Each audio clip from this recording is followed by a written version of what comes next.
네, 오늘 출애굽기 10번째 시간이고요. 제목은 창조주 예수.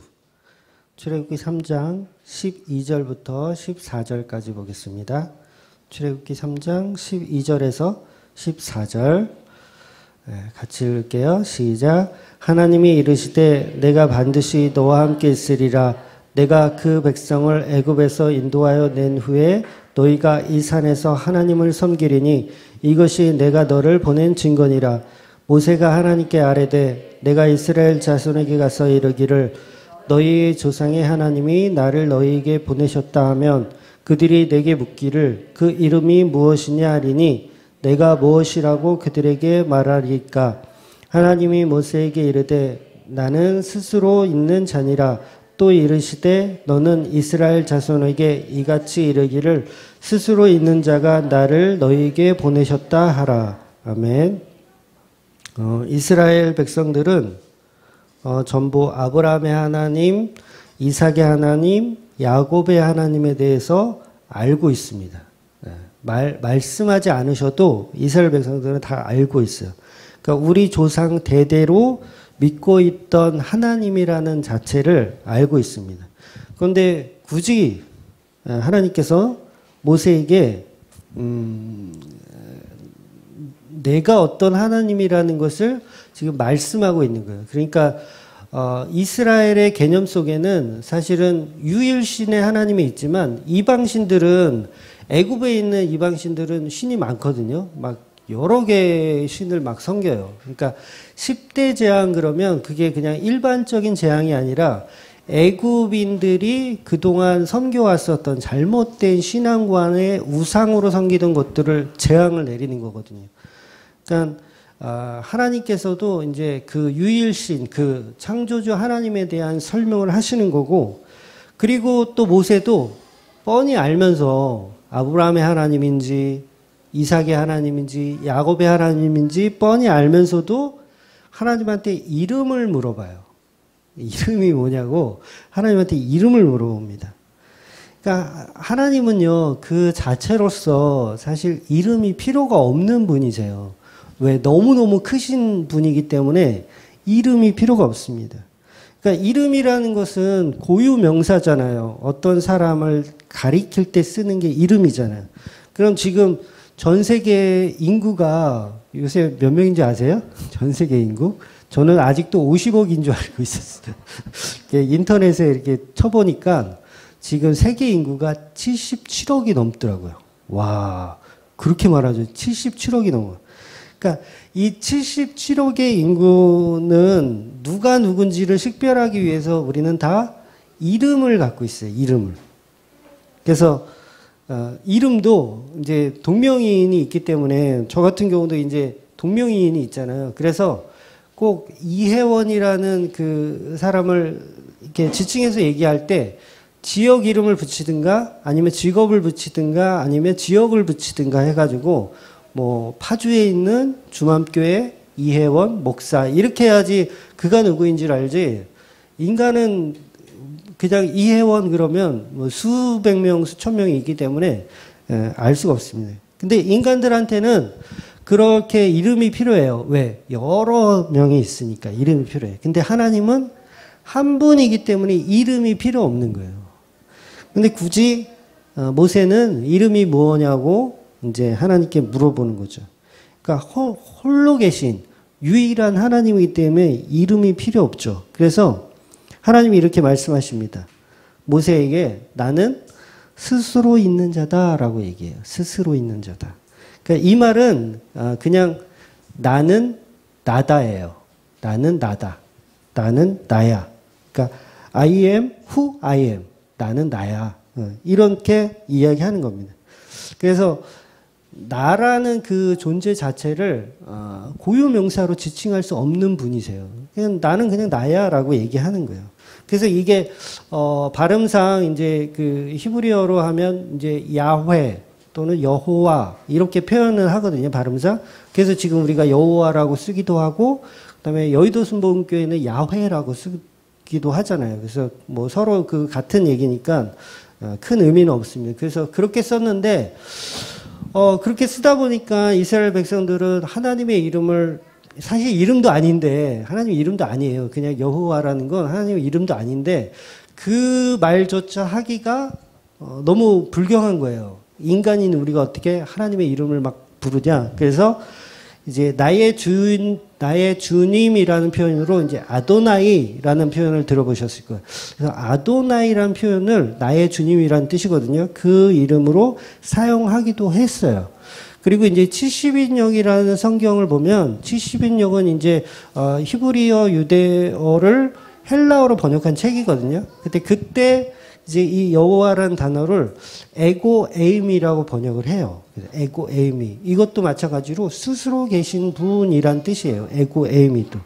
그래서 한마디로 하나님은 누구에 의해 창조된 것도 아니고 누구에 의해 만들어진 것도 아닌 그냥 스스로 존재하는 그 신, 스스로 존재하는 그 하나님이라는 표현으로서 에고 에임이라는 표현을 합니다. 그래서 이거는 나는 이다예요. 나는 이다. 그냥 나는 뭐뭐이다가 아니라 나는 그냥 이다. 이렇게 표현을 합니다. 그래서 여러분 아담도요. 아담이 이름이 아니에요.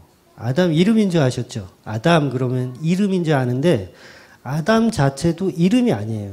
그러니까 왜냐하면 아담도 최초의 인간이기 때문에 이름이 필요가 없어요, 사실. 그래서 아담이란 뜻은 그냥 사람이란 뜻이에요. 사람. 그런 뜻입니다. 그래서 최초로 홀로 존재했던 인간도 이름이 없이 그냥 아담이라고 쓰여진 겁니다. 그리고 하와 역시 하와라는 뜻도 그냥 살아있다라는 뜻이거든요. 살아있는 존재가 또 하나 생겼다 그런 의미예요. 그러니까 하와라고 부르는 거예요. 그러니까 둘 다 사실은 이름이 아닌 거죠. 그러니까 하나님 앞에 인간은 다 무익합니다. 그래서 이름이 사실 필요가 없어요. 하나님 앞에 여러분의 이름 필요가 없습니다. 그러니까 제가 전에도 말씀드렸지만 구원은 한 사람 한 사람의 이름을 통해서 구원받는 게 아니고요. 교회라고 하는 커다란 그 무리 속 안에 있는 거예요. 그래서 사실 이름이 필요가 없어요. 그러니까 왜 그 성경책 그 성경에 보면 뭐 너의 이름이 이 생명책에 기록되는 표현을 하잖아요. 그런 의미는 이제 그런 의미를 이제 우리가 잘못 왜곡하면 마치 이 저승사자가 이렇게 와가지고 명부 이렇게 보면서 얘는 구원 받았나 안 받았나 이렇게 보는 걸로 우리가 이해하는데 그런 식으로 이해하시면 안 되고 저 사람의 이름이 뭐 중요한 게 아니라 저 사람이 성도인가 아닌가 그것만 보는 거예요. 그러니까 이혜원이란 사람의 이름을 뭐 확인하는 게 아니라 이 자가 성도인가 아닌가. 그러니까 천국에 딱 갔을 때 심판대에 딱 섰을 때 너 이름이 뭐냐? 너 어디서 뭐 했냐? 뭐 살았냐? 이런 걸 하는 게 아니라 딱 보고 이 사람이 성도인가 아닌가 그것만 보는 거예요. 뭐 이름 보고 이 사람이 업적이 어쩌고 그런 걸 전혀 안 보고 성도냐 아니냐 그것만 보고 확인되는 거예요. 그것만 보고 확인돼. 근데 우리 인간들은 계속해서 우리의 이름을 높여지기 원하고 우리의 이름이 좀 커지기 원하고 존경받기 원하고 그렇게 되는 거예요. 근데 성경에서 말하는 구원은 개별적인 게 아니라 그냥 이 무리, 교회라는 무리라는 개념을 여러분 아셔야 됩니다. 그래서 성도인가 아닌가 그게 가장 중요한 거죠. 그러니까 우리가 이름이 없으니까 천국 가서 내놓을 수 있는 게 있어요, 없어요? 아무것도 없는 거예요. 내놓을 수 있는 게 없어. 그러니까 우리가 사는 이 세상은 이름하고 주민등록번호만 탁 치면 얘가 별이 몇 개인지 뭐 범칙금을 몇 개 냈는지 다 나오잖아요. 다 나옵니다. 아주 무섭습니다, 여러분. 이 세상은 무서워요. 근데 천국은 그런 걸 안 본다는 거예요. 그가 성도인지 아닌지만 확인한다는 거죠. 근데 우리는 자꾸 우리 이름을 가지고 내가 해낸 업적을 가지고 하나님한테 저 이름 거기 써 있죠? 제가 뭐 했는지 알고 계시죠? 이런 식으로 접근한다는 거죠. 그러니까 하나님은 우리의 업적을 1도, 단 하나도 카운트를 안 하십니다. 그러니까 얼마나 편해요. 얼마나 자유합니까? 만약에 그걸 다 카운트해서 진짜 이렇게 줄 세우기 하면 이 인생이 얼마나 힘들까요? 뭐 좀 해보려고 얼마나 힘들까요? 그러니까 로또 1등 여러분 안 맞아보셨죠? 저희가 그 로또 3등 맞나요? 3등 맞은 사람 본 적이 있는데 3등 뭐 100 얼마 주는 거 3등 맞나요? 150만 원인가 200만 원 주는 게 3등인가 그럴 거예요. 그거 맞은 사람 제가 본 적이 있는데 물론 이제 은행으로 입금을 받아야 되기 때문에 이름이 필요하지만 거기서 그 로또 회사에서 원하는 게 뭐예요? 저 사람 이름이 뭔지 직업이 뭔지 업적이 뭔지 이거 안 봐요. 로또 복권 당첨 맞은 그거 갖고 있나? 1등이든 2등이든 그거 복권 갖고 있나? 그거 확인하지. 여러분 주민등록증 뭐 이런 게 중요하지 않잖아요. 그러니까 천국도 마찬가지인 거예요. 우리가 우리의 이름을 들어서 예수님께 나아가는 게 아니라 너가 하나님의 자녀인지 아닌지 그거 본다는 거죠. 그래서 이 세상의 가치를 우리는 모든 이름이 다 지어지고 오직 예수의 이름으로만 구원을 받는 거예요. 그래서 아담이 태어나서 제일 먼저 한 것이 이제 동물 이름 짓기잖아요. 동물들 이름 짓기. 그런데 이 이름을 지을 수 있는 게 뭐예요? 하나님의 형상을 가졌다라는 증거거든요. 하나님의 형상을 우리의 모양과 형상대로 지었기 때문에 하나님의 권위를 가지고 우리가 동물들에게 다 이름을 부여하는 거예요. 그런데 그 이름은 개별적인 이름이 아닙니다. 개별적인 이름이 아니로 코끼리면 코끼리, 뭐 사자면 사자 이렇게 그룹으로 된 이름을 지어준 거지 개별적으로 코끼리 중에서도 얘는 바둑이고 얘는 복실이고 뭐 이렇게 개별적인 이름을 지어준 게 아니에요. 그거는 타락입니다. 개별적인 이름을 지어주는 순간 그거는 타락으로 보는 거예요. 왜? 우리는 계속 하나님 앞에 부정당해야 하는 존재인데 우리의 가치를 자꾸 만들고 싶어 하는 게 사실 이름이에요. 그러니까 이 세상은 우리의 이름을 드높이려고 하는 순간 죄의 길로 가는 거예요. 죄의 길로. 그러니까 계속해서 이름이 없어져야 돼요. 없어져야 돼요. 주맘교회 없어져야 돼요. 이혜원 목사 없어져야 돼요. 계속 이름이 부정되는 거예요. 뭐만 드러나야 돼요? 예수 그리스도의 이름만 드러나야 되는 거예요. 근데 그게 쉽지 않잖아요. 잘 안 돼요, 저도 그게. 자꾸 내 이름, 내 가치를 이렇게 세우고 싶어 하는 거죠. 우리가 다 마찬가지. 교회 안에서도 내가 무슨 집사, 그 역할을 내가 하길 원하고, 사람들이 나를 존경해 주길 원하고, 막 이러는 거. 근데 그게 다 잘못된 행동들이라는 거죠. 그러니까 이 세상은 누가 창조했습니까? 이 세상은 다 성부 하나님의 말씀으로 창조하셨다는 걸 우리가 다 알고 있어요. 성부 하나님이 말씀 통해서 창조하셨다. 근데 보세요. 바리새인들이 그거 안 믿은 게 아니에요. 바리새인들도 하나님이 이 땅을 다 창조하셨다는 걸 다 믿어요. 그러니까 한마디로 여러분 그 창조과학 아시죠? 창조과학. 그 동영상 같은 거 보니까 꽤 재밌던데 창조과학을 바리새인들이 안 믿었나요? 다 믿었어요. 하나님이 창조하셨다. 이 세상을 다 코끼리도 하나님이 지으셨고 물고기도 하나님이 지으셨고 다 믿었어요. 바리새인들도. 그러니까 하늘의 별, 해, 달 누가 지었냐? 여호와 하나님이 지었다고 바리새인들도 다 얘기합니다. 우리도 마찬가지고요. 근데 왜 우리가 바리새인과 그렇게 목숨 걸고 싸워야 하는지 아세요? 같은 창조주 하나님인데 왜 목숨 걸고 싸우냐면 바리새인들이 믿는 창조주 하나님은 그냥 하나님이에요. 근데 우리가 믿는 그 창조주는 누구냐면 예수라는 거예요. 예수. 이 차이인 거예요. 그러니까 그들이 왜 스데반을 죽여요? 창조주 하나님이 예수라고 설명하는 거예요. 사실은. 그러니까 그걸 부정하니까 죽이는 거죠. 이유는 너무 간단합니다. 우리 기독교는 그 창조의 작업을 예수가 하셨다라고 보는 거예요. 이 견해는 비슷한 것 같지만 완전히 다른 해석이에요. 그래서 이것 때문에 바리새인과 우리 기독교인이 그렇게 싸우는 거예요. 이게 복음의 차이거든요. 그래서 여러분 창조 과학에서 하나님이 이 땅을 창조하셨다라는 이야기를 계속 부각시키다 보면 거기에 예수가 없어질 수 있어요. 그러니까 여러분 그런 걸 보더라도 저 안에 예수가 계셨지를 발견하셔야 돼요. 계속. 그러니까 제가 위험하다고 얘기하는 거예요. 창조과학도 위험하다. 왜? 예수를 부정하니까. 하나님이 다 하셨다라고 하니까 그게 틀린 건 아닌데 위험하다라는 거죠. 그러니까 바리새인들도 여전히 창조과학을 믿었고 하나님이 이 세상을 다 창조하셨다고 믿었어요. 그런데 예수를 부정했다는 거예요. 요한복음 1장 1절에서 3절 보겠습니다. 3절 시작. 태초에 말씀이 계시니라. 이 말씀이 하나님과 함께 계셨으니 이 말씀은 곧 하나님이시니라. 그가 태초에 하나님과 함께 계셨고 만물이 그로 말미암아 지은 바 되었으니 지은 것이 하나도 그가 없이 된 것이 없느니라. 요한복음이 명백하게 지금 창조주 하나님은 예수 그리스도라고 선포를 해놓고 요한복음을 시작하는 거예요. 근데 우리는 이런 거는 안 보죠. 하나님이 다 하셨다. 이런 거 보는 거예요. 그래서 그 다른 종교, 이슬람도 하나님 믿는 거예요. 하나님. 어떤 하나님? 잘못된 하나님 믿고 있는 거예요. 예수가 빠져 있는 그 하나님. 그러니까 온전하지 않은 하나님을 믿는 거죠. 바리새인들 역시 마찬가지예요. 하나님을 믿는데 예수가 빠져 있는 하나님 믿는 거예요. 그건 예수님 하나님 믿는다고 할 수가 없는 거죠. 하나님의 말씀으로 세상을 창조하셨대요. 그런데 그 말씀은 뭐라 그랬어요? 예수 그리스도, 말씀이 육신되어 오신 그 예수 그리스도. 그러면 다시 말해서 창조주 하나님은 누구란 얘기예요? 예수란 얘기예요.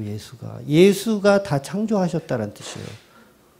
그러니까 오히려 삼위일체 하나님께서 뭐 이걸 경중을 따지면 그것도 이단이지만 이 삼위일체 하나님께서 굳이 한 명을 꼽으라면 누가 창조했냐를 굳이 꼽으라면 예수가 창조했다가 맞는 거예요. 더.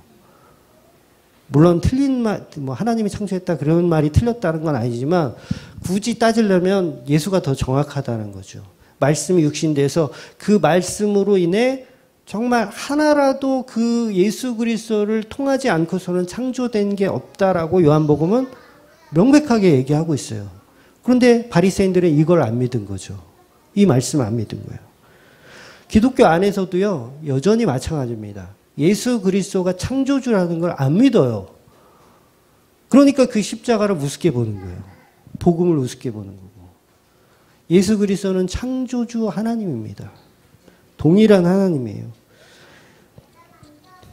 바로 기독교는 예수 그리스도가 창조주 하나님이라는 사실을 믿는 겁니다.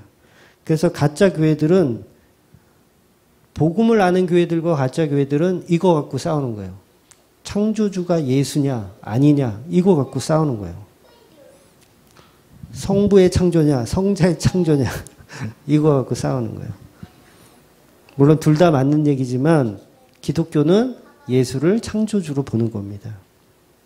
그러니까 요한복음에도 보면 요한복음에 에고 에임이란 말을 하신 적이 있어요. 아마 제가 알기로는 한 번 하셨던 걸로 알아요. 에고 에임이란 말을 하셨어요. 이게 뭐라고요? 스스로 계신 하나님이다. 이걸 예수님이 직접 하셨어요. 언제 했는지 한번 볼게요. 요한복음 18장 6절입니다. 시작. 예수께서 그들에게 내가 그니라 하실 때에 그들이 물러가서 땅에 엎드려 지느니라. 이 말씀을 원어로 보면 여기서 그니라, 내가 그다라고 한 걸 원어로 보면 에고 에임이다 이렇게 말씀하셔요. 그럼 뭐예요? 내가 스스로 계신 하나님이다라고 선포하시는 거예요. 지금 이 장면이 그 군인들이 예수님을 잡아가려고 이제 검과 뭉치를 가지고 막 왔을 때 예수님께서 그 사람들이 찾잖아요. 도대체 예수가 누구냐 막 그랬을 때 예수님께서 에고 에임이 내가 에고 에임이다라고 하니까 사람들이 뒤로 다 나가 떨어지는 거예요. 그러니까 하나님의 현현을 보는 거죠. 그들이 하나님의 현현을 보는 거죠. 그 창조주 하나님의 현현을 본 거죠.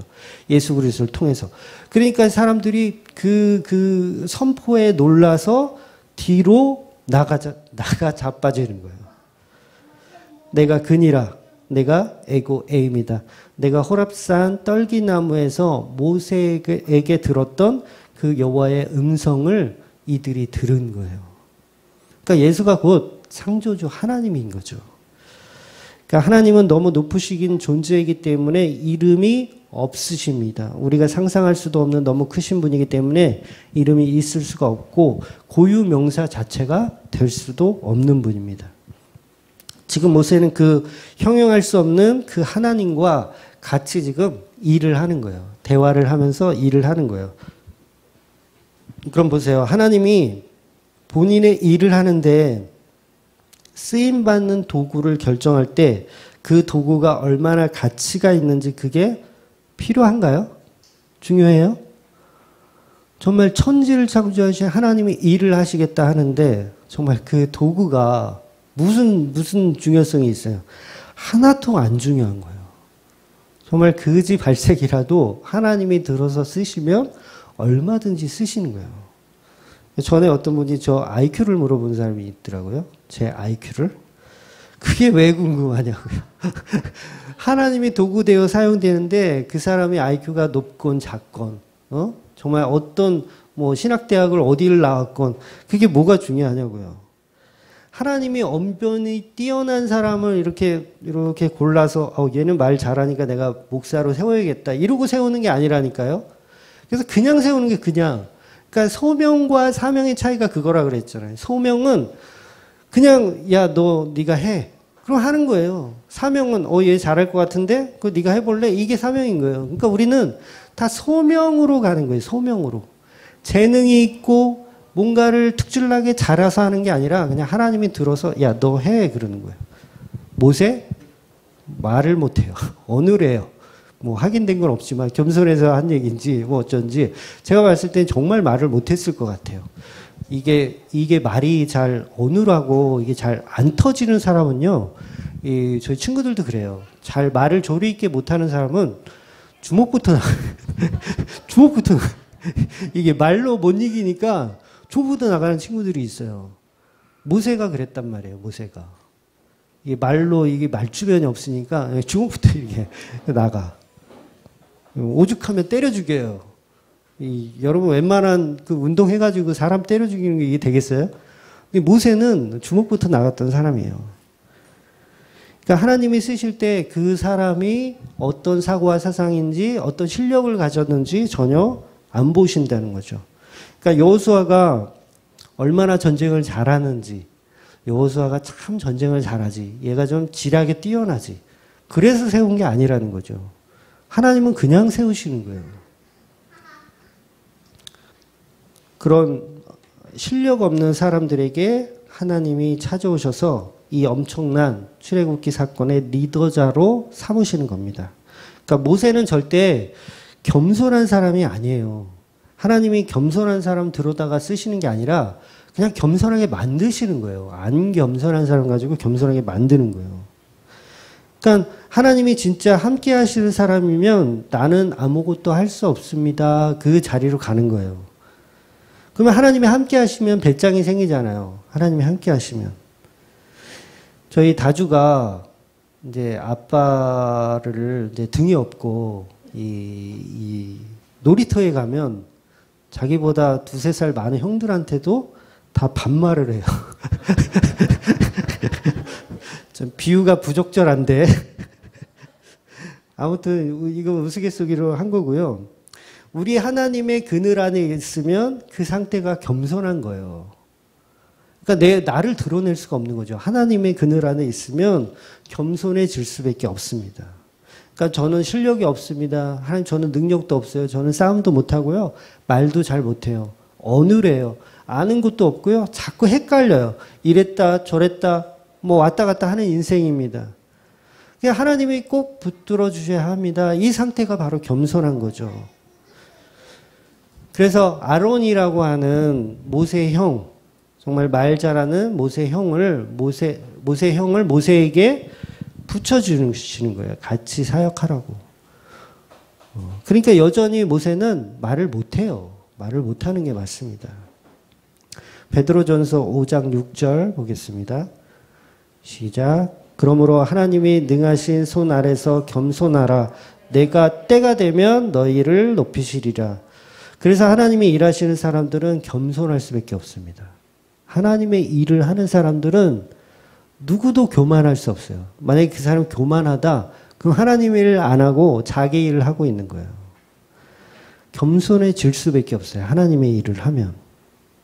그래서 모세 안에서도 계속 그 싸움이 있는 거예요. 저도 마찬가지고요.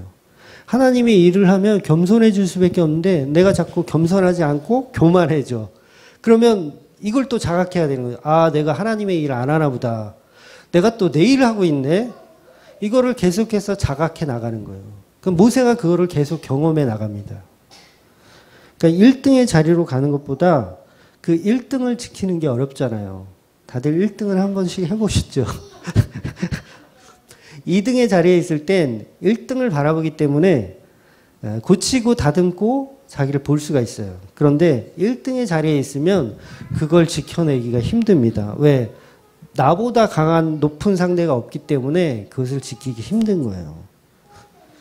그러니 우리의 인생에서는 예수님을 1등의 자리로 모시고 사셔야 돼요.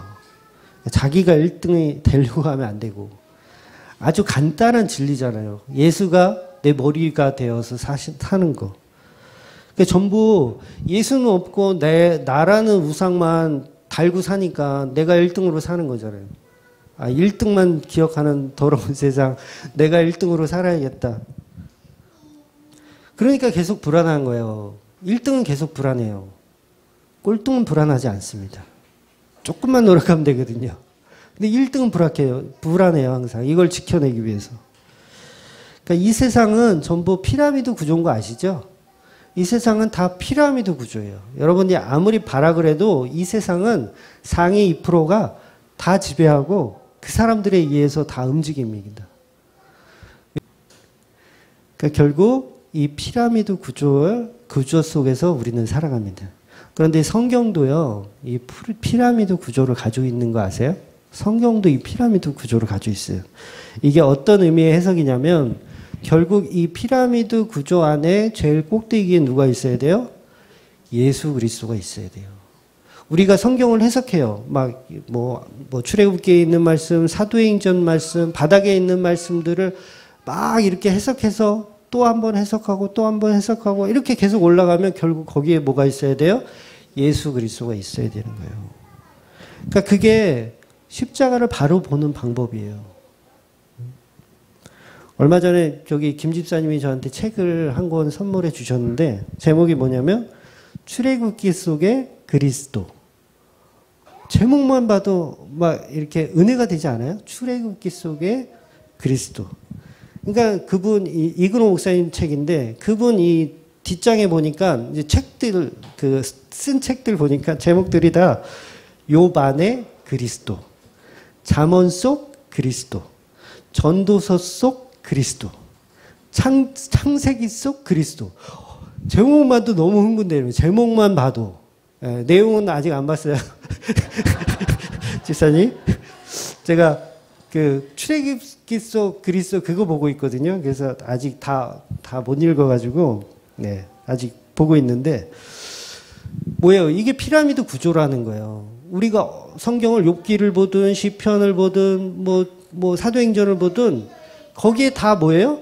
그리스도예요. 그리스도. 그러니까 이 십자가 이 피라미드 구조의 꼭대기에는 모든 해석이 다 예수 그리스도로 풀려야 된다는 거죠.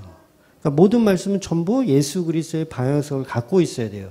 이게 피라미드 구조가 성경 안에도 그대로 되어 있습니다. 그러니까 이 세상 만물을 하나님이 창조하셨기 때문에 이 세상이 움직이는 시스템 자체도 다 피라미드 구조예요. 먹이 사슬도 피라미드 구조잖아요. 맨 마지막에 풀을 뜯어먹는 곤충, 그 위에 그 곤충들을 먹는 또 동물들, 이게 피라미드 구조잖아요. 그 꼭대기에 인간이 덩그러니 있어가지고 죄인으로 사는 거고요. 그러니까 하나님 만든 세상이 다 피라미드 구조입니다. 성경의 해석도 피라미드 구조예요. 그 꼭대기에는 예수 그리스도가 있는 겁니다. 그러니까 모든 성경은 예수 그리스도를 풀어야 돼요. 그런데 그 꼭대기에 예수 그리스도가 있지 않고 누가 있어요? 우리는 항상 내가 있잖아요. 내가. 성경은 나를 위해 써진 거다. 성경은 나를 위해서 써져 있다. 성경은 나의 구원, 나의 행복, 나의 번영과 나의 성공을 위해 써져 있다. 이렇게 보는 거예요. 피라미드 구조에. 예수가 있어야 하는 자리를 내가 들어가 있는 거예요. 오늘 본문 14절을 한번 읽어볼게요. 있나요? 3장 14절 시작. 하나님이 모세에게 이르시되 나는 스스로 있는 자니라. 또 이르시되 너는 이스라엘 자손에게 이같이 이르기를 스스로 있는 자가 나를 너희에게 보내셨나이다 하라. 지금 그 이름도 정할 수 없는 너무 크신 하나님이 모세를 보냈다고 말씀하시는 겁니다. 그럼 여러분, 모세는 누구예요? 말씀, 예수 그리스도, 그러니까 하나님이 말씀을 모세를 통해서 보내요. 그러면 이 모세가 누구란 얘기예요? 예수님이란 얘기예요. 그러니까 그 예수님이라는 말씀이 누구한테 가는 거야? 이스라엘 백성과 바로 앞으로 가는 거예요. 그러니까 결국 모든 성경은 피라미드 구조이기 때문에 그 피라미드 구조의 말씀이 누구한테로 가야 돼요? 우리한테 가야 돼요. 우리한테. 말씀이 육신되어서 우리한테로 와야 돼요. 근데 이 말씀이 왔는데 이걸 가지고 내 걸로 만드는데 나의 유익을 위해서 만들면 그 성경 잘못 보고 있는 거죠. 왜? 전부 죽이려고 하는 말씀인데 애굽을 다 죽이려고 하는 말씀이에요. 모세가 애굽에 왜 가요? 애굽 다 죽이려고 하는 거예요. 장자들 다 죽이고 다 10대 재앙 줘서 다 죽이려고 하는 거예요. 그럼 여러분이 성경을 보실 때 제가 오전에도 말씀드렸지만 우리는 성경을 보면서 그래 내가 모세야. 내가 이스라엘 백성이야. 그렇게 보지 말라니까요. 내가 애굽인이다. 그 마음으로 성경을 봐야 돼요. 그러니까 예수 그리스도가 우리 가운데 오시면 어떤 일이 벌어져야 되냐면 우리 장자가 죽는 일이 벌어지는 거예요. 우리가 애굽의 백성이 되어서 강팍한 마음으로 하나님을 부정하고 예수 그리스도를 부정하다가 죽는 내용이 바로 성경의 내용인 거예요. 그 팩트로 봐야 돼요. 근데 전부 우리가 모세야. 하나님 이 산지를 내게 주옵소서. 내가 모든 걸 다 하겠습니다. 이 말씀을 성경으로 문자적으로 통해서 오고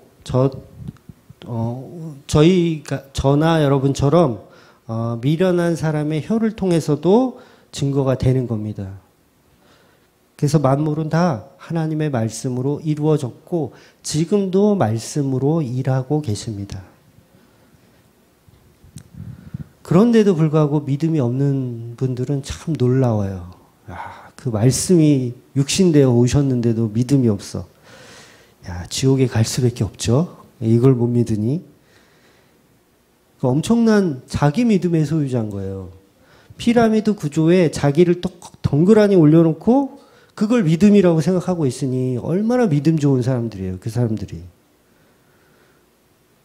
지난주 말씀 제목이 산에서 산으로였어요. 근데 제가 PPT를 잘못해가지고 가짜 복음이라는 게 이제 덩그러니 있어가지고 근데 또 들어보니까 또 가짜 복음으로 해도 무방하겠더라고요. 그래서 지난주 제목을 그냥 가짜 복음으로 그냥 했고요. 원래는 제가 산에서 산으로라는 제목으로 말씀을 드린 거예요. 그래서 결국 산이라는 게 뭐예요? 지금 호렙산 이 산으로 이스라엘 백성들을 내가 끌어오겠다. 이 호렙산 여기까지. 거기가 어디라 그랬어요? 십자가. 세상에서 살고 있던 이스라엘 백성들을 십자가 앞에까지 끌어오겠다. 이게 복음인 거예요. 산에서 산으로. 젖과 꿀이 흐르는 행복한 그 땅이 아니라고요. 그건 제가 나중에 설명드릴게요. 지금 여기 본문에서는 산에서 산으로 잘 살고 있는 이스라엘 백성들을 지금 광야로 끌어오겠다. 십자가 앞으로 끌어오겠다. 이건 거예요. 결국 산이라는 뜻은 이제 신약에 가서 연결을 시키면 이게 산상수훈과 연결이 되거든요. 산상수훈은 십계명이에요. 십계명. 십계명의 제대로 된 해석을 예수님께서 해주신 거거든요. 십계명에 대한 제대로 된 해석. 그러니까 산에서 산으로, 산에서 산상수훈으로, 그 산상수훈이 또 어디로 가요? 골고다 언덕으로 가는 거예요. 그 산 위에 예수님께서 십자가에 달려 죽으시는 거예요. 결국은 다 십자가 이야기인 거죠. 그러니까 하나님의 백성들을 어디로 끌고 가시냐? 십자가로 끌고 가시는 거예요. 십자가로. 그러니까 이게 얼마나 고통스럽습니까? 고통스러워요. 그러니까 하나님의 열심으로 끌고 가는 거예요. 이 이스라엘 백성의 생김새, 능력 이런 거 안 봐요. 그냥 끌고 가시는 거예요. 그냥. 능력이 많으면 많을수록 더 고통스러운 거예요. 그러니까 아예 그냥 아무 생각 없고 그냥 하나님이 시키는 대로 하는 사람 편해요. 제가 오전에도 그랬잖아요. 자유하다고. 어린아이 같이 아무 생각 없는 그 상태가 자유한 거예요. 근데 석박사 되어가지고 막 이건 틀리고 저건 맞고 막 이렇게 하다 보면 본인만 힘들어지는 거예요. 하나님 앞에 대등하다라고 생각하니까. 그래서 저와 여러분이 그 산 안에, 그 안에 있으면 우리는 정말 복 받은 사람들이에요. 정말 복 받은 사람이에요. 여러분, 왜 사람들이 돈 때문에 그렇게 싸우고 살인까지 하는지 아세요? 돈에 대한 가치가 있기 때문에 그래요. 돈이란 가치. 이 돈이란 가치가 뭐예요? 내가 10,000원이 있으면 슈퍼에 들어가서 존경을 받아요. 에? 어서 오십시오. 존경을 받아요. 10,000원짜리 한 장만 있으면 슈퍼에 가서 존경을 받아요. 어서 오십시오. 뭐 필요하신 거 있으십니까? 아이스크림 좀 사러 왔습니다. 이쪽으로 가시죠. 그럼 내가 원하는 아이스크림을 살 수 있어요. 이게 돈의 가치예요. 제가 1억이 있어요. 그러면 여기 현대자동차 가서 1억 딱 들고 가면 어때요? 영업하시는 분들이 어서 오십시오. 뭐가 필요하십니까? 요새 그 제네시스가 얼마나 하죠? 예, 이쪽으로. 이게 돈의 가치란 말이에요. 돈의 가치. 그러면 그 종이 쪼가리가 그게 가치가 있냐고요. 그게 종이 쪼가리인데 거기에 어떤 가치를 부과했기 때문에 그 돈이 힘을 발휘하는 거잖아요. 그런데 그 가치가 만약에 없다, 가치가 없어졌다. 예를 들어서 뭐 화폐 개혁이 일어났거나 뭐 전쟁이 나가지고 그게 가치가 떨어졌다. 그러면 그 종이 가지고 뭐 어떻게 할 거예요? 아무 쓸데가 없는 거예요. 제가 얼마 전 됐죠? 이런 얘기를 하면 안 될 것 같은데 우리끼리만 할게요. 어떤 분이 헌금을 하셨는데 달러를 하셨어요. 달러를 하셨는데 갑자기 이게 애매한 거예요. 이걸 얼마로 헌금에 넣어야 되나. 그래서 이 네이버로 쳐가지고 달러 환율 계산해서 그냥 원화로 이렇게 금액을 올리긴 했거든요. 아직도 제 지갑 속에 있어요. 그 달러가. 이걸 어떻게 쓸 수가 없는 거야. 은행에 가서 바꿔야 되는데 바꾸러 가기도 그렇고 아직도 제 지갑 안에 있어요. 혹시 저기 미국이나 어디 외국 가시는 분 계시면 저한테 말씀하시면 제가 바꿔드릴게요. 그냥은 줄 수 없고 바꿔드릴게요. 그러니까 달러라는 것은 저한테는 아무런 가치가 없는 거예요. 지금 쓸 수가 없어요. 이거 가지고 슈퍼 가서 아무것도 살 수가 없어요. 가치가 없어. 근데 이게 정말 미국에 가면 그만한 가치를 또 발휘한다고요. 그러니까 우리의 가치는 하나님 안에 있을 때만 가치를 발휘하는 거지 우리가 세상에서 우리 성도라는 가치를 가지고 있으면 쓸모가 없는 거예요. 쓸모. 그거 어디다 써요? 그 종이 쪼가리를 그걸. 어디다 써? 지갑에 넣고 다니기도 불편해. 그런데 우리는 우리 자체를 자꾸 부각시켜서 마치 우리가 가치 있다라고 착각하게 만들고 착각하면서 사는 거죠. 여기 한 사람도요, 우리가 태어나고 싶어서 태어난 사람이 없어요. 여러분, 태어나고 싶어서 태어나신 분 있어요? 아무도 없어요. 전부 우리는 하나님께 귀속되어져서 사는 사람이에요. 그런데 우리는 우리 이름을 자꾸 또 드높이려고 그래요, 자꾸. 창세기 11장 4절 볼게요. 11장 4절. 시작. 또 말하되 자 성읍과 탑을 건설하여 그 탑 꼭대기에 하늘을 닿게 하여 우리의 이름을 내고 온 주변에 흩어짐을 면하자 하였더니 그러니까 삼위 하나님께서 우리의 형상과 모양으로 세상을 창조하셨던 것처럼 인간들도 자기들의 이름을 내고 함께하길 원해요. 그러니까 하나님 흉내내는 거죠. 그러니까 우리 인생은 다 하나님 흉내내기 프로젝트예요. 그러니까 우리 인생들이 다 똑같습니다. 그러니까 하나님을 열심히 흉내내다가 하나님처럼 될 수 있다라고 착각하는 거죠. 결국 그 존재들이 지옥을 가는 거예요. 지옥을. 그러니까 우리는 우리의 이름이 있을 정도로 하나님보다 더 대단한 존재라고 생각해요. 하나님의 이름은 없잖아요. 근데 우리는 이름이 있다? 우리는 대단하다? 우리는 우리의 가치를 높일 수 있다? 이렇게 생각하는 거예요. 인간들은.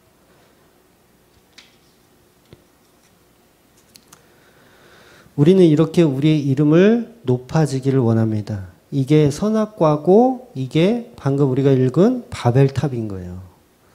그러니까 우리는 하나님 앞에 우리의 이름이 없어지고 존재도 없어져야 돼요. 이름이 어디 있어요? 천국 갈 때 내가 주맘교회 이혜원 목사입니다. 이런 얘기를 어디서 해요? 죽으려고. 어디서 해요? 너 성도야? 너 성도야 아니야? 이거 확인하지. 너가 주맘교회 이혜원 목사? 너가 주맘교회 무슨 권사? 이런 거 안 본다고요. 우리는 하나님 앞에 철저히 부인되고 없어져야 돼요. 오직 하나님의 이름만, 예수 그리스도의 이름만 높아지는 게 성도인 거예요. 성도. 로마서 14장 7절 8절 8절은 제가 읽어드릴게요. 시작. 우리 중에 누구든지 자기를 위하여 사는 자가 없고 자기를 위하여 죽는 자도 없도다. 우리가 살아도 주를 위하여 살고 죽어도 주를 위하여 죽나니 그러므로 사나 죽으나 우리는 주의 것이리로다. 이 말씀이에요. 그러니까 우리는 하나님 안에 기속되어 있는 예수 그리스도 안에 기속되어 있는 자인 거예요. 그러니까 이름을 부각할 필요가 없는 거죠.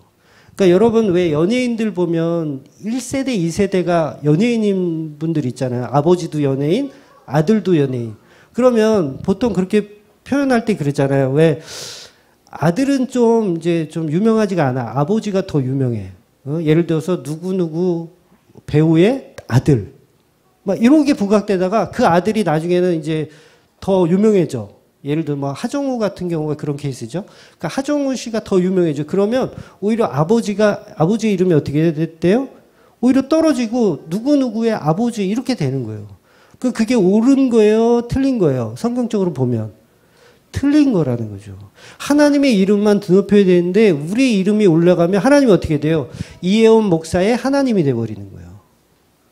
이게 틀린 거죠. 이게 인간의 생각이고 이게 인본주의적 발상이라는 거죠. 우리의 이름은 드높여지면 안 되는 거죠.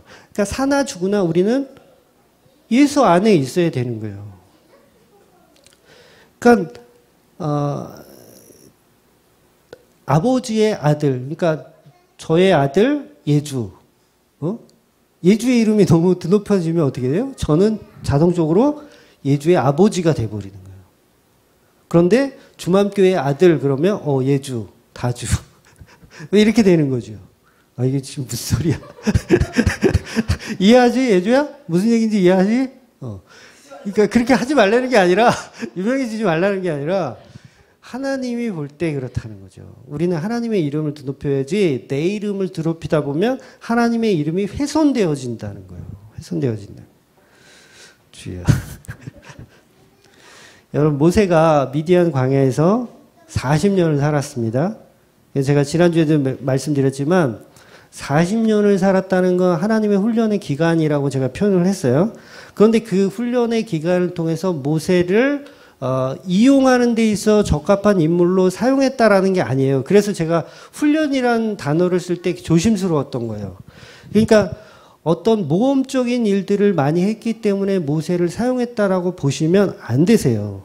그러니까 모세는 물론 그 지역적인 특성을 다 공부하고 있어서 더 도움이 됐었던 건 사실이지만 실질적으로 하나님은 그 모세의 방향성이 필요가 없는 분이세요. 그러니까 실제로도 이스라엘 백성들이 광야 생활할 때 그 이스라엘 백성을 이끌어낸 분이 누구예요? 모세가 아닌 거예요. 그러니까 보세요. 밤에는 불기둥으로, 낮에는 구름기둥으로 인도하셨잖아요. 그럼 보세요. 모세는 어디로 가야 물이 있고 어디로 가야 좀 전쟁을 안 하고 어디로 가야 편안한지를 모세는 알고 있어요. 근데 그거를 이끌어가는 사람이 누구예요? 구름기둥, 불기둥이에요. 그럼 모세가 딱 보면 저리로 가면 안 되는데? 이런 생각 했을까요? 안 했을까요? 분명히 했을 거예요. 왜? 자기 지식이 있고 자기 미디안 강에서 40년을 살았기 때문에 구름기둥이 왜 저쪽으로 가지? 저기는 위험한데? 저기는 물도 없는 더 강박한 사막인데? 절로 이끄시네? 그래도 그게 뭐예요? 그게 하나님의 이끄심이라는 거예요. 그러니까 모세는 그 훈련이라는 그 개념이 어떤 나의 가치를 챙기고 나의 노력을 해서 훈련된 그 훈련을 얘기하는 게 아니라 나를 버리고 부인하는 훈련을 했다라는 거예요. 구름 기둥이 저쪽으로 가. 그럼 뭐예요? 아, 따라가는 거예요. 왜? 그동안 나를 버리는, 내가 자아 부리는 훈련을 40년 동안 한 거니까. 그렇게 따라가는 거예요. 그렇게 따라가는 거예요. 그러니까 하나님의 교회를 이끄시는 것도 우리가 볼 때는 아, 하나님 왜 저렇게 이끄시지? 저렇게 하면 성도들 다 떠나갈 텐데? 저거 아닌데? 저 사람 나갈 텐데? 근데 하나님은 끌어가시는 거예요. 구름 끄는 거, 불 끄는 거. 아닌 것 같은 길로. 그럼 어때요? 우리의 입장에서는 그거를 순종하면서 가야 되는 거죠. 그러니까 모세는 어디로 가야 마실 물이 있는지 알아요. 그런데 구름 기둥과 불 기둥은 꼭 보면 물 없는 데만 찾아다녀. 그래서 어떻게 해요? 이스라엘 백성들이 불평하잖아요. 우리를 이 땅에서 다 죽이려고 데리고 나왔냐? 하필이면 이런 데로 끌고 가냐? 모세도 속으로는 속 터졌을 거예요. 하나님 이 길도 모르시네 이거. 어떡하냐 이거. 근데 훈련 받았기 때문에 따라가는 거예요. 그래서 일부러 하나님은 목마름을 경험하라고 그쪽으로 끌고 다니시는 거예요. 물 없는 데로만. 그러니까 예수 믿는 게 누가 쉽다 그래요. 다 거짓말이지. 이 출애굽기만 보더라도 예수 믿는 게 이렇게 어려운데 일부러 피해 다니시잖아요. 하나님은 다 아시면서. 예수 믿으면 만사형통되고 다 된다고 누가 그렇게 거짓말해요. 있는 것도 다 뺏기는 게 복음인데. 그러니까 예수를 믿는다는 건 그 앞에 우리의 존재가 부정되는 겁니다. 그게 진짜 사는 거예요. 그게 진짜 살아난 거예요. 여러분, 모세가 우리 곁으로 이제 오고 있어요. 우리를 만나려고 오고 있어요. 우리가 이스라엘 백성일 수도 있고 애굽인일 수도 있어요. 우리 곁으로 오고 있어요. 말씀이 곧 육신되어서 이제 시내산에서 올 거예요. 우리 곁으로. 그리고 우리한테 뭘 명령하냐면 탈출을 명령해요. 탈출. 거기서 나와라 라고 명령해요. 근데 나오는 그 목적지가 어디냐면 광야예요. 광야고 시내산 밑이에요. 물도 없고 고기도 없고 마늘도 없고 배추도 없고 부추도 없고 파도 없어요. 전 마늘 파 없으면 어떻게 살지 암담해요. 출애굽기 3장 12절 다시 본문 한번 보겠습니다. 네, 시작. 하나님이 이르시되 내가 반드시 너와 함께 있으리라. 내가 그 백성을 애굽에서 인도해낸 후에 너희가 이 산에서 하나님을 섬기리니 이것이 내가 너를 보낸 증거니라. 그러니까 산에서 산으로 이끌어 오겠다라는 거예요. 우리의 목적지는 바로 율법이 깨어져 버린 십계명 그 돌판이 부서졌던 장소로 끌어오겠다는 거예요. 십자가 밑으로 끌어오겠다는 거예요. 이게 저와 여러분이 가야 하는 방향성입니다. 거기는 정말 아무것도 없어요. 광야입니다. 광야. 뒤로는 애국 군대가 기병을 타고 쫓아와요. 죽이려고. 기병을 타고 쫓아와. 그리고 이 홍해를 건너가면 이제 아멜렉과 전투를 해야 돼요. 전쟁을 해야 돼요. 엄청 무서운 땅입니다. 먹을 것도 없고요. 정말 비도 한 방울 내리지 않는 그런 땅이에요. 하나님은 우리 성도들을 그런 식으로 밀어 넣으세요. 싫죠? 싫잖아요. 저도 싫더라고요.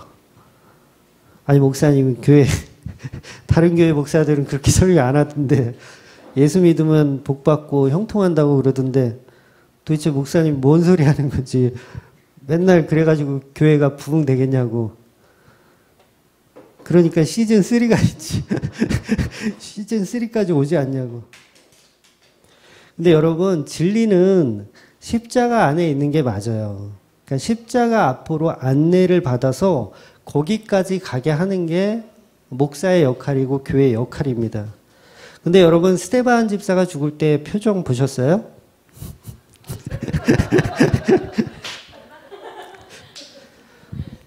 돌에 맞아가지고요. 피투성이가 돼 있어요. 여러분 그 돌 던져 죽이는 게 그냥 이런 어떤 골프공만한 돌 이렇게 던져서 죽이는 게 아니거든요. 제가 고고학 하신 교수님들한테 여쭤봐서 아는데 그 당시 이 돌로 사용을 한다는 건 정말 그 구덩이를 팠대요. 구덩이를 파가지고 거기에 그 사람을 놓고 정말 이 머리 크기만한 돌로 그렇게 죽인대요. 머리만한 돌로 찍어 죽인대요. 그리고 이게 아예 그냥 그렇게 던져가지고 아예 돌 무덤을 만들어 버린대. 아니, 시체를 꺼내지도 못하게 아예 돌 무덤을 만들. 그렇게 죽는 거예요. 그렇게 죽는 자의 얼굴 표정 상상해 보셨어요? 여러분, 세상이 줄 수 없는 행복입니다. 그 표정이. 이 역사를 이해하셔야 되는데. 진정한 기쁨이 스데반 안에 있어요. 그러니까 제가 이 마태복음에 있는 말씀 좀 묵상하고 이제 말씀 마칠 건데요. 마태복음에 보면 천국은 마치라는 표현을 하면서 세 가지 비유가 있어요. 같이 한번 읽어보겠습니다. 마태복음 13장 44절 50절 같이 읽어보겠습니다. 시작. 천국은 마치 밭에 감추인 보화와 같으니 사람이 이를 발견한 후 숨겨두고 기뻐하며 돌아가서 자기의 소유를 다 팔아 그 밭을 사느니라. 또 천국은 마치 좋은 진주를 구하는 장사와 같으니 극히 값진 진주 하나를 발견하며 가서 자기 소유를 다 팔아 그 진주를 사느니라. 또 천국은 마치 바다에 치고 각종 고기를 모는 그물과 같으니 그물에 가득함에 물가로 끌어내어 앉아서 좋은 것은 그릇에 담고 못된 것은 내버리느니라. 세상 끝에도 이러하리라. 천사들이 와서 의인 중에서 악인을 갈라내어 풀무불에 던져 넣으니 거기서 울며 이를 갈리라. 그러니까 천국을 소유하는 자는 자기 소유를 다 파는 자라고 말씀하고 있어요. 자기 소유를 다 판대요. 그러니까 이게 싫은 거예요, 우리는. 이게 싫은 거예요. 아, 교회 다니면은 복은 안 받고 전부 부정되고 부인되고 기각되고 이게 싫은 거예요. 그런데 오늘 말씀에 이 마태복음 말씀에 보면 진리를 아는 자는 소유를 팔 수밖에 없다라고 정의하는 거예요. 진리를 아는 자는 내가 부인되고 기각되는 걸 오히려 기뻐할 수밖에 없다라는 역설로 표현하고 있는 거예요. 망하면 괴롭죠, 우리가. 망하면 괴로워요. 근데 그 망함이 아니고 내 소유를 파는 거예요. 내 소유를 파는 거. 내가 밭에 소작을 하는데, 내가 농부로 일하는데, 그냥 내 땅이 아니에요. 그냥 내가 일하는데, 막 이 밭을 갈고 있는데 그 안에 보물이 있는 거예요, 보물이. 그럼 어떻게 해요? 어떻게 해서든지 그 땅을 사야죠. 모든 재산을 다 팔아서 사는 거예요, 그 땅을. 그게 여러분들 진리를 아는 자만 가능한 거죠. 모르면 바보짓 하는 거예요. 뻘짓 하는 거예요. 그러니까 세상이 볼 때, 야, 저 인간은 쫄딱 망하고도 저렇게 행복하네? 저 사람은 말기암에 걸렸는데도 저렇게 행복하네? 그거 이해하지 못해요. 전혀 이해하지 못합니다. 그러니까 밭에 갇힌 보화가 내 것이라고 생각 못하는 거예요. 그 밭에 갇힌 보화가. 그러니까 진리를 전혀 이해 못하는 거죠. 여러분, 이 역설을 이해할 수 있는 자가 성도예요. 그래서 그 자는 자기 이름이 필요가 없어요. 아, 나는 성도구나. 나는 그 십자가 안에 있는 게 얼마나 행복하다는 걸 그 사람만 알아요. 성도만 알아요. 그러니까 옆집에서 막 로또 맞고 대박 나고 이게 조금 부럽긴 하죠. 그런데 별로 감흥 없어요. 왜? 저 사람은 진짜 보화가 뭔지 모르거든요. 진짜 복은요, 예수 그리스도예요.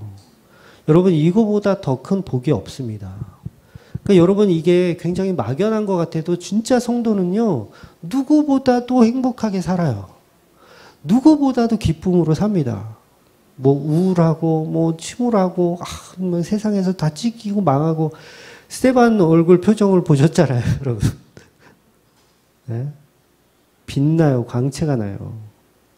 야, 어떻게 저렇게 해같이 밝을 수가 있냐. 죽는 순간까지 욕을 안 하네? 나 같으면 굉장히 욕했을 것 같은데 죽는 순간까지 욕을 안 하고 저들을 불쌍히 여기네? 이게 바로 성도의 모습이에요. 그러니까 여러분 보고 세상에서 다 그렇게 망하고 막 이렇게 찌질하게 살라는 말이 아니에요. 또 그렇게만 또 오해하지 마세요. 그렇게 살라는 게 아니라 진짜 진리 안에 있으면 내가 정말 재산이 1억이 있든 10억이 있든 100억이 있든 상관없는 거예요. 그거하고는 상관없는 거예요. 내가 모든 일이 잘 풀리든 잘 안 풀리든 상관없어요. 내가 차가 좀 싼 차를 사든 좀 좋은 차를 사든 상관이 없어요. 예수 안에 있으면. 그러니까 중요한 건 이 땅에서 성공과 번영으로 예수를 이용하다 살다가 그 예수를 나의 성공과 번영으로 이용해서 살다가 버려지는 물고기가 되어서는 안 된다는 거죠. 그물로 이렇게 끌어넣은 다음에 좋은 물고기는 담아두고 나쁜 물고기들은 버려버리잖아요. 그렇게 되지 말라는 거예요. 제 이 성경의 말씀은.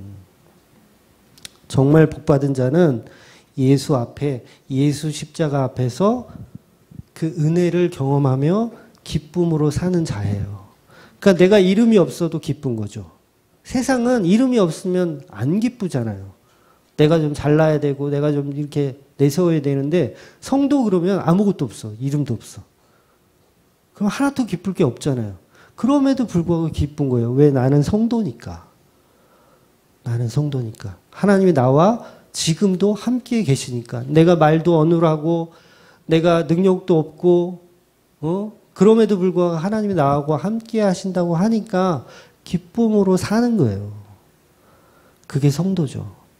그렇게 살아낼 수 있는 저와 여러분 되시기를 주의 이름으로 축원드립니다. 기도하겠습니다.